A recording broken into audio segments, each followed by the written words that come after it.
Hello, I'm Maureen O'Hara, and I'd like to welcome you to our series, Conversations with Carl Rogers. If you ask any humanistic psychologist or educator in almost any place in the world who's had the most influence on your work, the name you most likely hear is Dr. Carl Rogers. Through his teachings and through his writings, Dr. Rogers has influenced a whole generation. He has published over 300 articles and books, including such classics as On Becoming a Person, Client-Centered Therapy, Freedom to Learn, and more recently, On Personal Power and A Way of Being. In a career which spans over 50 years, his ideas have had profound influence on virtually every field which concerns itself with human affairs. He's a past president of the American Psychological Association, and he's been honored by that group for his outstanding contribution to psychological research. But it is work with people and his own personal accessibility as a human being that has brought Carl Rogers into the lives of literally millions of people all over the world. His books have been translated into many different languages, and he himself has worked personally in over 30 countries. Although he began his work in the field of child guidance, he subsequently extended it into the fields of psychotherapy, education, family relations, and more recently into the arena of international conflict resolution and cross-cultural understanding.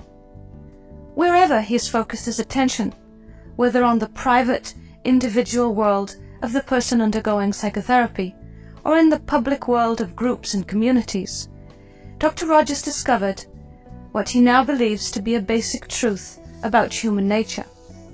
He discovered that the resources required for the solution of human problems lie within the person and the groups that they form. He discovered that the best way to be of assistance to people experiencing difficulty was to create a climate of support and trust in which the person could discover their own resources and their own solutions to their problems. This simple discovery was to revolutionize what we think of as the helping professions. It has completely changed psychotherapy, education, and human relations.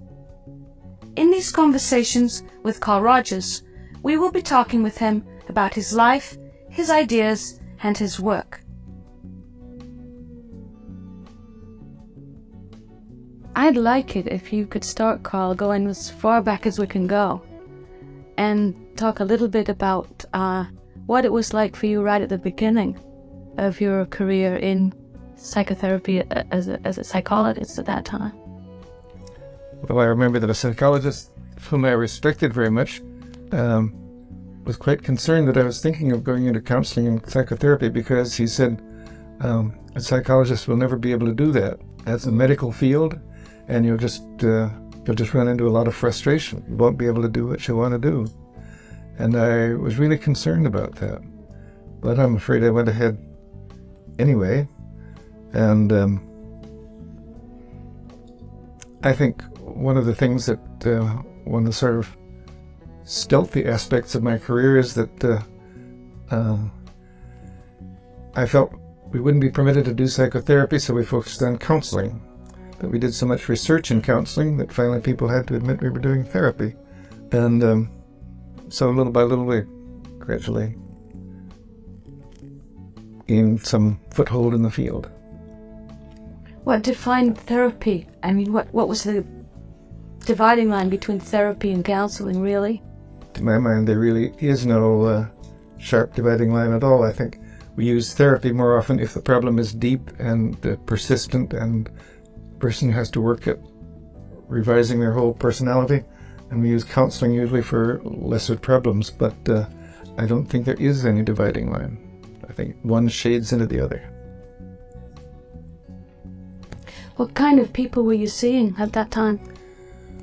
Well, I began to get some of these ideas when I was in Rochester, and that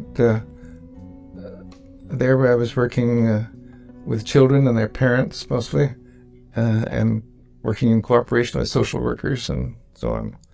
Then when I went to Ohio State, the ideas developed further, and I think it was at Ohio State that we brought Otto Rank for a weekend workshop. And I really liked his ideas about therapy. I used to joke that I didn't like his theory, but I liked his therapy. And and then one of our staff members was later analyzed by Rank and wrote me at great length about it. So that was an influence in my life there. Because your training was pretty much psychoanalytic, wasn't it? I'm sorry? Your training was pretty much. Yes, well, it was two very divergent things. At Teachers College, Columbia, it was all very statistical. Everything was measured and not much. And I remember one of the faculty members saying, "You talk about emotion, there are no such thing. That wasn't important at all." And then at the Institute for Child Guidance, the other half of my training was deeply psychoanalytic, and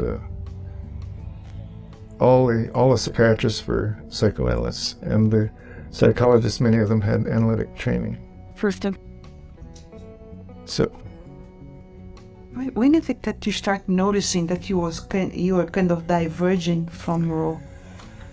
I really have always felt that I was just voicing what everyone thought. The point, and I went, I think, a long ways on that. The point where I became sharply aware of the fact that I was doing something different was in December 1941, I guess, when I was invited up to Minnesota to talk to the Psychi, which is the Honorary Psychological Society. And I think my talk was on newer concepts of counseling, something like that. It was the stronghold of Williamson and Darley and the testing approach and testing and advising approach to counseling. And the first part of my talk was devoted to outmoded methods of counseling, in which I listed advice and persuasion and manipulation and I don't know what all else, suggestion. And I gave a couple of examples of that from the literature. It turned out that one example that I gave was actually a case worked on by the graduate student who was chairing the meeting. And after I got through giving that talk and giving some of the newer ideas that I was developing, there was just a furor of discussion and questions and attack and agreement. And I realized, hey, I'm not just speaking for everyone. I seem to be saying something quite new and different. Mm-hmm. I think it was at that point that I determined to write a book. What were some of the issues at that time? Well, they were strong proponents of measuring everything about a person by psychological tests and then telling him what he was best fitted for and how to solve his problems and what career he should go into. I know the case that I cited that had been done by the graduate student who was chairing a meeting was one in which his report started out, first of all, I'll have to dissuade this person from the major that he's taking and get him into something else, and then, I don't know, a prescription for his life. It was very strongly prescriptive. And the scorn which they felt for a non-directive kind of approach, which was what I called it then, was very strong because they felt certainly the patient, the student, whatever, couldn't possibly know what was best for him or what were the answers to his problems. Well, didn't the clients at that time also expect that the professional, the doctor, was going to know what was best? And not only at that time, but even down to the present. Even down to the present.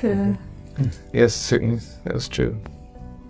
And at that time, I know when I was working in Rochester and to a lesser extent at Ohio State, it was regarded as a quite shameful thing to have to go for psychological help, after all. You kept that quiet. You didn't let people know that you were going to see a counselor. It would mean that you were a little bit crazy or something. But in the meantime, since that experience in Minnesota, many changes must have taken place in the field as a whole, and also in your own work? Many, many changes. I know when I wrote my first book in counseling and psychotherapy, the prospective publisher wanted to know what courses would use that. And I said, I hadn't thought of that, but I would use it in my courses, and I knew one or two other people that I thought would use it. And in spite of that, they finally decided, when I threatened to take the manuscript away, they decided they would publish it. And then, that was in end of 42, and as the soldiers kept coming back from the war, and by the end of the war, the need for counseling was apparent to everyone. So then it was a flood of counselor training. And what books were available? Well, not very many, and mine was one of the few. So that's what that meant, a tremendous change in the public attitude and in the need for counseling and therapy and so on. We've servicemen returning had many problems and needed help. One of the changes that I think it happened, Carl, that you mentioned non-directive approach, and you said that's the way I called then. And I think my impression that you are much less non-directive than you used to be, but sometimes I still hear people describing your approach as non-directive, and using interchangeably or the person-centered. Well, it's non-directive in the first place was a protest. Because all counseling at that point was directive. You directed the person on what they should do, and so it was a statement of what we were against rather than a statement of what we were for. And then, as we realized that, well, let me pause a minute there to say one of the big issues was that I called the people who came to me clients, and psychiatrists in particular thought that was ridiculous, and nobody liked it very well, including myself. I just don't know a better word. But at least it did indicate that this was a responsible person coming for help, not a patient, not someone who must be directed. And so we gradually came to use that term more and more, and then thought, this is a therapy that's centered in the client, where the client is the responsible person, and that led to the use of the term client-centered. And then as it became, as this approach began to spread in the fields of education and family life and business, that wasn't therapy at all. The client-centered didn't fit. And so gradually we've come to use the term person-centered approach, because it isn't always therapy, it's different. I remember Ronnie Lang talking about what really struck him right at the beginning about your work, and he gave that story about how when he started, the patient was behind the desk and the therapist was at the other side of the desk, the good doctor was at the other side of the desk, and it was quite clearly a patient and a good doctor, and that what you did was you sat face to face with your client and changed the name, and I remember him being so clear that was a really profound change in the whole power relationship between the professional and the client. And it seems that that's central to the whole work. I think that power issue still exists today, that many therapists find the way that I work not at all congenial for them, because they're accustomed to being the person with the power in the relationship. They have the authority. They're the ones who are the experts. And they can't imagine themselves relinquishing that authority. So that was not only an issue then, it's still an issue. Why do you think that is? Is that part of the education and training, or the mindset of the people that get into it? The patients demand it, or? To some extent, the people coming do demand it, and therefore make themselves patients. I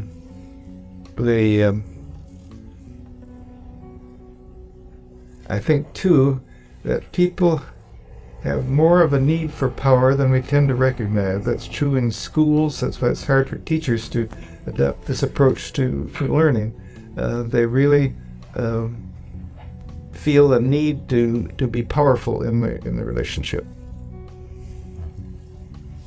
Well, it really is, the temptation is very great to want to take that power position. You're with a person who's hurting, who's can see no way out at all. They're in the middle of the confusion of their whole life, and it's very tempting to have words of wisdom and to assume that what's worked for you or other clients will work for this person. And at least initially in my training, it felt almost like I was withholding, not to give advice and not to take over the problem for the client. So I think there's a lot of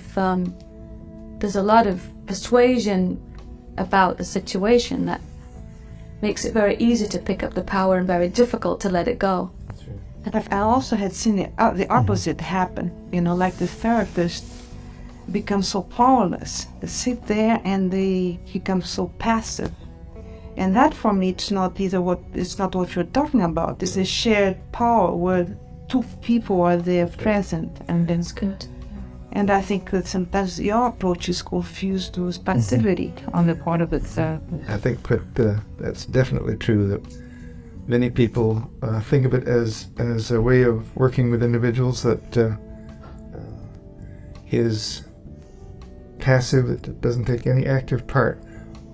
That's one reason why in the last few years I've done more and more demonstration interviews in front of groups, because then they realize, oh my God, this is a very active process in which both people are active, and active in a very unusual way. Because the way I like to do therapy, I want to be so intensely into the world of my client that I just can feel what it's like, and I want to be a companion to that client in whatever feelings he or she may have, even though they might be despairing feelings or feelings of worthlessness or whatever.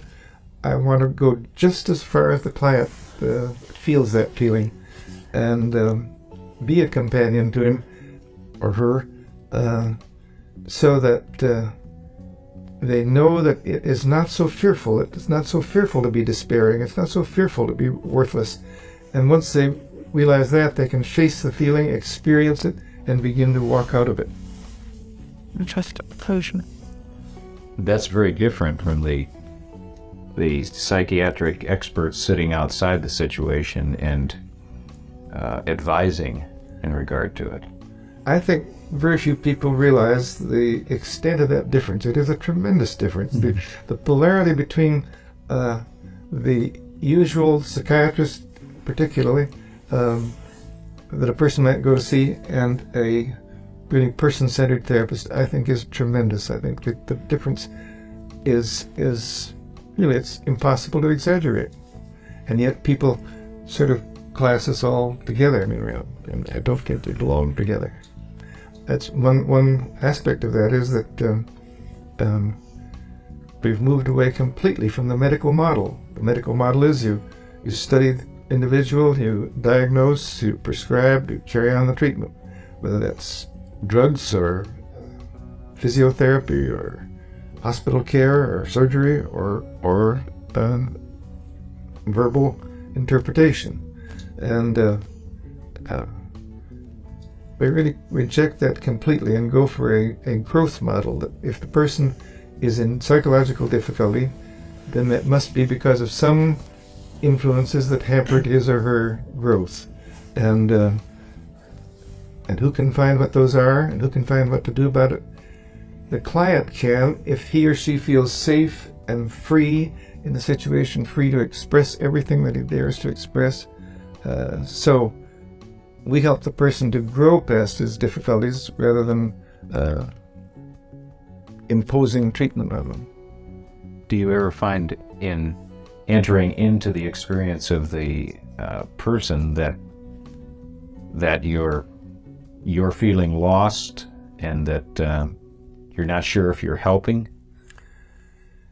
it occurred to me once in very extreme form where I really lost myself in the world of the client, and I do not recommend that experience. I felt that I was really going over the brink into a psychosis. It needs enough maturity on the part of the therapist that the therapist can leave behind his world and get into the client's world, but know that he can come back to his own world. I think of it as a word that I keep resonating is intersubjectivity, that the doctor-patient doesn't really have that kind of, another word is dialogic relationship, and it's even taught to not have that kind, and where this clearly asks for that. That's right. And it's like, but it's, the interesting thing is it seems like you in a sense followed your clients in that way. In the years that you've developed this, they're asking for that. Something about they're asking for that evoked in you, the therapist, the deepening awareness of the significance. But they didn't ask for your identity, like when you said you went into a borderline psychosis state. Something about that you seem to learn that what they were at, you made a distinction between, they weren't really asking for Carl Rogers per se and his life and all of that and his identification, but they were asking for his presence. Yes. And that presence, you can go as deep as you want to go, but that, I guess I'd like you to talk a little about the distinction, and you use your words, of course, between, say, your presence and identification. Well, I think presence is one of those fairly simple terms that when you get into it is very, very complex. I think it's terribly important to be fully present to the client. What does that mean? I think you've partly defined it yourself, that it means that we're very closely connected on a subjective basis. But it doesn't mean that I pour my life into the client, nor that the client pours his life into me. It means that we enter into a close communicative relationship in which we both are experiencing much the same thing. I've thought that in the best moments of therapy, I think we're both in a slightly altered state of consciousness, that we know more than we know.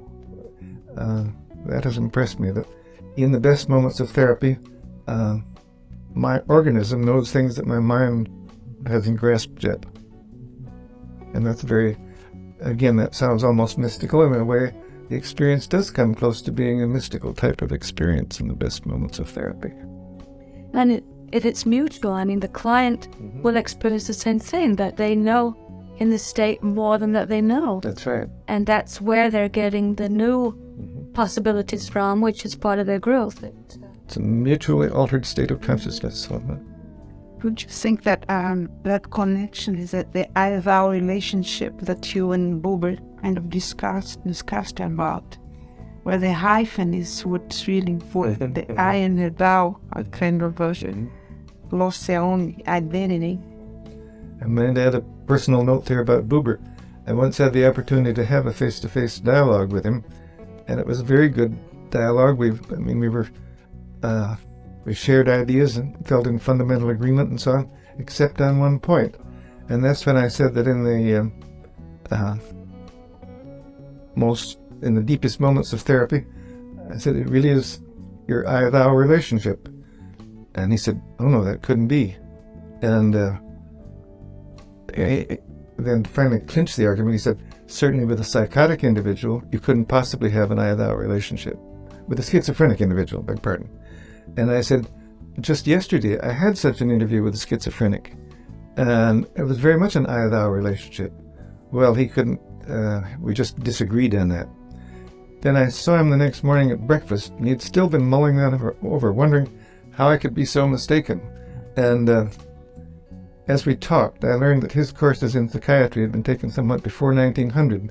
He was thinking about dementia praecox, and that the mind of the schizophrenic was actually inferior, and so it must be that I was on one level and the schizophrenic on another level, and he couldn't imagine that we could meet as equals.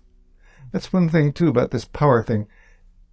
In the kind of therapy I like to do, we meet as equals. This may be a person with no education or very few credentials of any kind, but nevertheless in that relationship we are equals.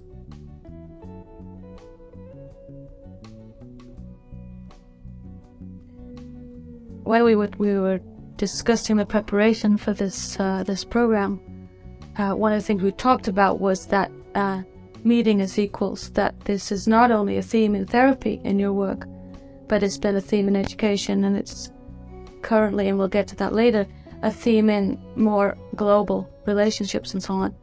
And it's that meeting as equals that makes it so radical. And it makes it radical in families, and it makes it radical in the classroom, and it makes it radical in healing, and I think it's what immediately impressed me and attracted me about your work from the very beginning. Looking for a way to be in the classroom where we would meet as equals, and at the same time where I could be present with all that I knew, which was more at that time about biology than my students did. But I didn't know more about what they were interested in than they did. And so this has been a theme, I guess, for my interest in the work all along, is this meeting as equals. And I stub my toe on that one, whether I'm at home with my family, or I'm talking to my mother, or I'm with clients, that it's not, it's quite a challenge. It's quite a challenge. It is. And as you say, it really is a revolutionary point of view. It takes almost all of the traditional relationships and changes them in a very radical way, whether we're talking about, as you say, marriage or parent-child relationship, or teacher-student relationship, therapist-client relationship, employer-employee relationship. Whenever people take this philosophy, because it really is a philosophy more than a method, it tends to turn their lives upside down. I used to tell my graduate students, if you get deeply interested in what I'm doing, that's going to cause you one hell of a lot of trouble, because you'll be seen as radicals. People will not like what you're doing. Outsiders will not like what you're doing. The people you're dealing with will like what you're doing. It sounds like a notion that's easy to adopt for the person that's in the traditionally superior defined position, that they can enter into the equal relationship. But for the person, the student, or the child, or the employee, to try to make that kind of relationship could lead to tremendous resistance. Yes, that's right. Complicated. And that's why one thing that I've often said is that this is a point of view which can be, you can permeate whatever situation you have responsibility for, but it's very difficult to make it work up the ladder. Mm-hmm. Students can't cause their teachers to be student-centered. Employees can't cause their employer to be employee-centered. But don't they have to? And we need to break at this point, and I think that seems like a good